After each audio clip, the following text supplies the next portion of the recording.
السلام عليكم ورحمة الله وبركاته. الشما كم جرت هردو صوت شانالي أورا كمبيوتر سكول سكنتا كنيا جويا الراسني في كبرني دفني جرا كتاتي بفصل باتين إلى لودني سني سنتي أجرسيفنا نولين تورتي غاري بالبلا كيسان بنودان بروزر كروميو كينمو فايرفوكس جراتي أكما بنتنين بكا بروزر إرات سيرش قدام بكا كانت تدفودان مكان لينكي كان بكا غباراتو كينمو جلراتي http://oromia.ministry.et result sajadu kanarratti akkasitti qaxaniitu gara jala kanarra go yookiin immoo search jettu jechuudha.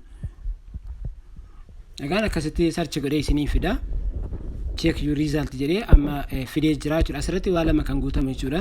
Innis registration number fi first name dha. ID barataa sanaatii fi maqaa jalqabaa qofaadha. Maqaa jalqabaa qofaa san bakka kanatti dhufuudhaan asirratti ID isaa barataa sanaadha asirratti galchitu. ID barataa kana akkasitti galchitu bakka kanatti sana booda maqaa barataa isa jalqabaa qofaadha kan bakka kanatti galchitanu erga galchitanii booda check my results jedhu bakka kanatti tuqattu jechuudha. Bakka kanatti tuqattu yookiin immoo get via result telegram bot kan jedhu kun immoo kallattiidhaan bot telegramaatiin itti ergitanii kan laaltanu dhagaan salphaan isa kana waan ta'eef check my results jedhu irratti yeroo tokko akkasitti tuqattu. Erga tuqattanii kun bifa salphaatiin akkaataa kanaan fidee jira jechuudha. Akkaataa kanaan fidee jira.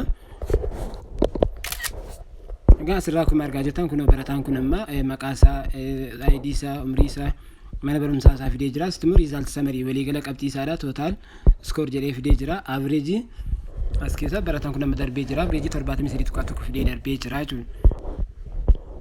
Ittaansuudhaan kun qabxii subjectiiwwan result qabxiiwwan tokkoon isaaniidha meeqa akka deebise kun asirratti agarsiisaa jira jechuudha.